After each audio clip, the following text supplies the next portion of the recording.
Welcome back to Philosophy versus Science. I'm your host, speaking for the voice of science. Tonight, we ask again the ultimate question: does God exist? But I won't be answering it alone. Our guest is one of the 20th century's most influential philosophers, Bertrand Russell, mathematician, logician, Nobel Prize winner, and the author of Why I Am Not a Christian. Russell became famous for his sharp critiques of religion and his insistence that belief must be grounded in evidence, not fear. So, let's begin. Russell, tell us, if God truly exists, why is his voice indistinguishable from silence? If God truly exists, why does his silence thunder louder than his supposed words? Billions of prayers whispered into the dark sky, billions of pleas unanswered. Is this divine love, or just humanity speaking to itself with no one listening? Or maybe silence doesn't mean absence. Maybe the universe itself is the reply. From the laws of physics to the evolution of life, perhaps creation is the conversation. We just fail to recognize it. You call that conversation? That's interpretation. If God were real, evidence would be undeniable. You wouldn't need priests, theologians, or apologists to explain him. Reality would shout his presence. Instead, we strain to find whispers in chaos. But isn't it unfair to demand God appear in a laboratory? Science deals with natural explanations. Perhaps what you call silence is simply the divine speaking in another language. The language of order, galaxies, and life itself. Order is not handwriting, it's mathematics. The stars don't proclaim a maker. They follow laws, and history is clear. Every time humanity said, God did it, science stepped in with a real answer. Thunder was once divine anger. Now it's electricity. Disease was once demons. Now microbes. God retreats. Knowledge advances. Yet science still cannot explain why there is something rather than nothing. Physics can model the Big Bang, but not what came before. Isn't that where God remains relevant?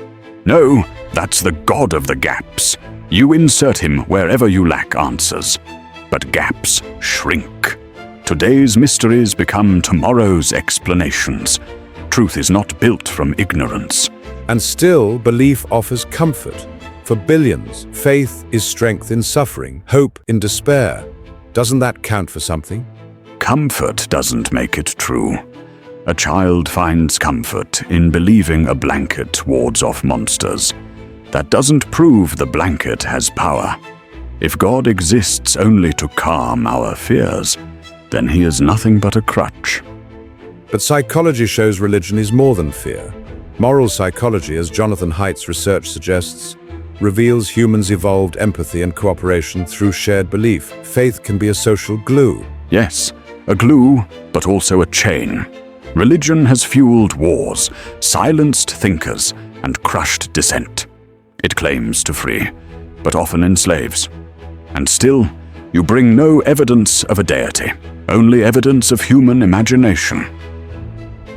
Evidence can be subtle. The universe seems finely tuned for life. Constants balanced so delicately, the slightest shift and we wouldn't exist. Doesn't that suggest design? Or it suggests luck, or many universes, as some cosmologists argue. Besides, even if fine-tuning is real, it doesn't point to your God. It could point to natural necessity. Invoking God explains nothing. Let me bring you in here. If you face the mystery of existence, the silence, the order, the suffering, how would you interpret it? Do you hear God's voice in the silence, or only human imagination? Don't just watch. I want your reasoning in the comments, because this debate is nothing without your perspective. Let's also talk about morality. People say God is the source of right and wrong. I disagree. Morality is human sympathy, reasoning, and consequences. If it's only obedience to divine command, then it's fear, not ethics. Yet many find moral inspiration in faith. Stories of compassion, forgiveness, sacrifice. Religion motivates good as well as harm. And science shows morality emerges from cooperation and empathy. You don't need heaven or hell to explain kindness. Goodness comes from us, not from threats of punishment or promises of reward.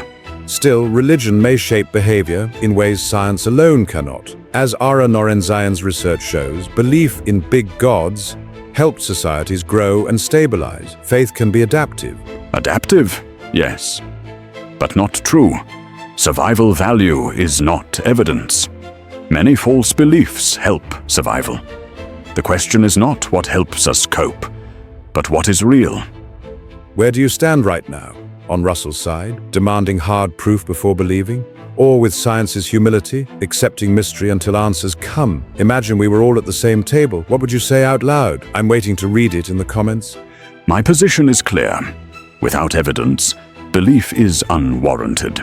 Live freely, live honestly, and don't trade reality for illusion. Meaning is built, not handed down. And mine is this: absence of proof is not proof of absence. The universe may still hold surprises beyond today's tools. Some truths might lie outside measurement, at least for now. Then we end where we began, with silence. I hear in that silence no God, only the challenge of living without illusions. And I hear in that silence both caution and possibility. Mystery is not always emptiness. Sometimes it's the space where discovery begins. So, does God exist? Russell demands evidence and finds none. Science admits mystery and waits. The truth tonight is undecided. The real answer lives in you. Share it, because this isn't a lecture, it's a debate. And I'll be reading what you write. Live without fear of questions. Let truth, not comfort, be your compass. Explore boldly. Let curiosity, not certainty, be your engine. If this conversation stirred something in you, stay for the next debate. But more important than subscribing is your voice. I'll see you in the comments, and I mean it.